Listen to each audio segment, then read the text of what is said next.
So here is Fear the Fear and Do It Anyway. And Tim, I'm really looking forward to working with you on this again, and also with working with you, the viewer, on this.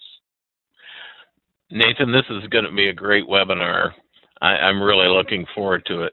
When we start thinking about the book and we start reading the book, the first thing she starts talking about are situational fears, and the things that are around us most of the time that we don't really have much control over, like a rainy day, or a situation may come our way, so that something we can't deal with, somebody doesn't do what they need to do on time, or something else happens that we don't have any control over. That's one type of fear. And then we have other types of fears that are a little bit more coming from inside of us, where we talk about, when we think about things that we want to change about ourselves and the ways that we can start moving ahead with that. And these things require action on our part. A lot of these, as far as the things we're concerned here, Nathan and I are concerned with, are things about career, and we want to make changes in our lives. Those require action on our part, just like something like losing weight, or changing poor eating patterns to better eating patterns. The things, probably humankind's greatest fear is public speaking, and other things like just simply making mistakes. And if you tend to be really thorough in your work and you don't like making a lot of mistakes, sometimes we can be held back from doing something just by being afraid to make a mistake. I think this is true in a lot of situations, especially when we're new to something and we want to do something really well right up front. Sometimes the things that hold us back go deep into our past, and these are voices that we heard when we were kids. Somebody always telling us to be careful, or somebody always telling us to be cautious, or warning us about something, or something that casts a spirit of doubt in our minds, is something that can be a fear that really requires action for us to change so that we can move ahead. And so we really need to start rethinking those voices and asking ourselves some questions about those things. Are those things really true? Is there something in our minds that causes us to feel like we're going to be rejected if we do something? And is that keeping us from moving ahead? Success. A lot of people are afraid to be successful. A lot of people are afraid they're going to fail. And if you fail at doing something that you try, you're really just back where you started. You're not any worse for failing. And a lot of people fear criticism from others, and if they don't do well at something, they're afraid of being disapproved by others. So these are what we call interstates of mind that these are kind of the things we have to work on and start to be aware of as we move ahead and work toward change in our lives. Now, Nathan, here's the school bus, and I love the school bus because the school bus talks about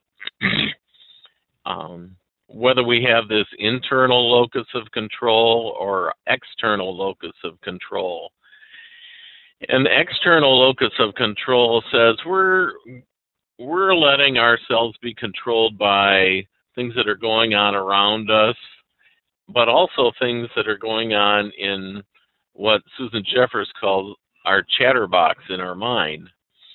And if we let that chatterbox, or this constant talk about, oh, you're not good enough, oh, you might fail, or this terrible thing is going to happen, we're probably not going to be able to move ahead very well in life.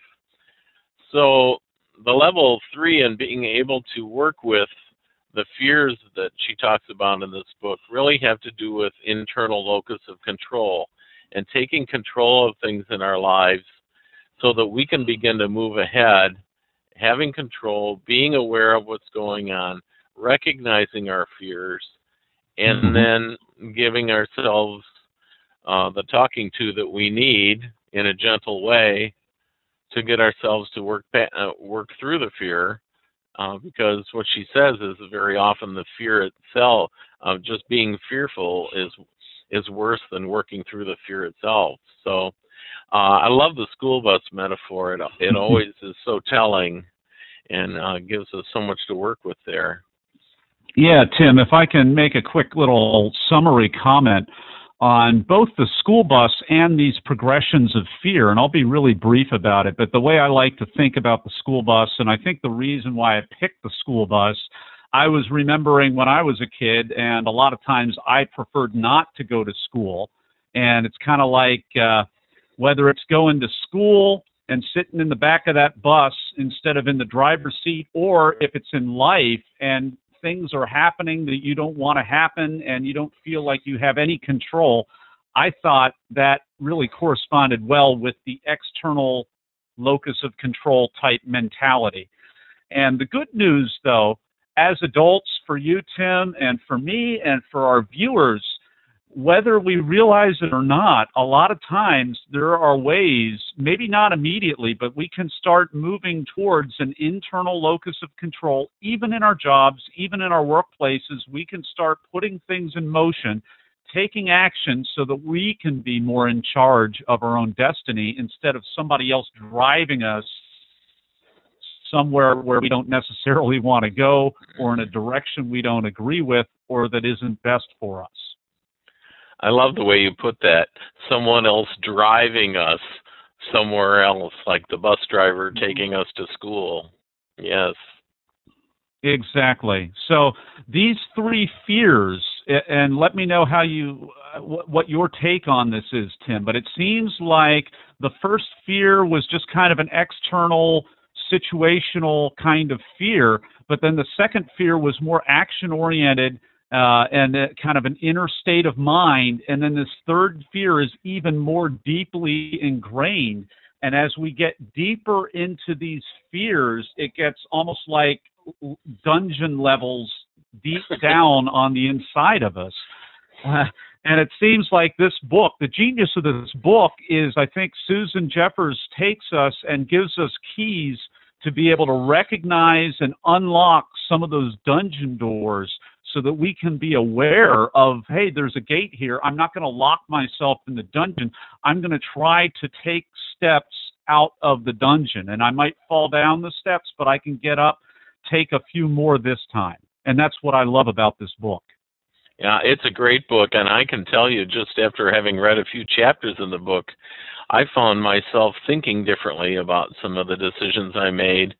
And it was a surprise to me because I really wasn't consciously trying to do that, but the messages kind of entered into my subconscious and really helped me think that way. And I've really made some interesting changes in just the past few weeks.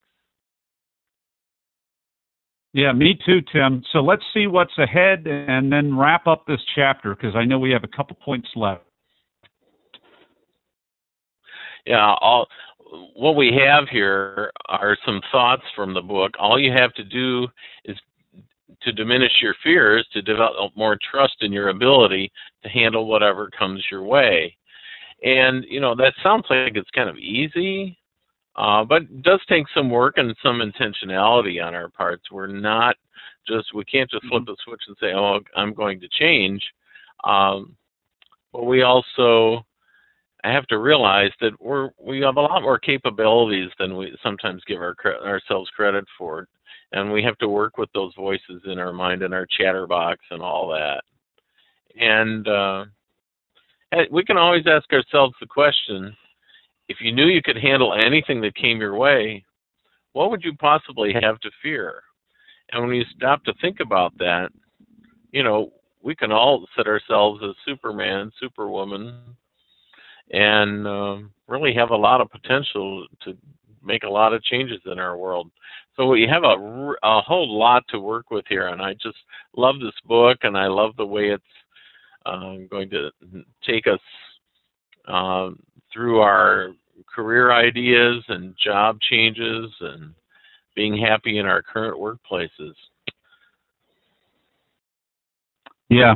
I know we've got a lot more great content to get through, so we'll see everybody in chapter number 2 coming right up.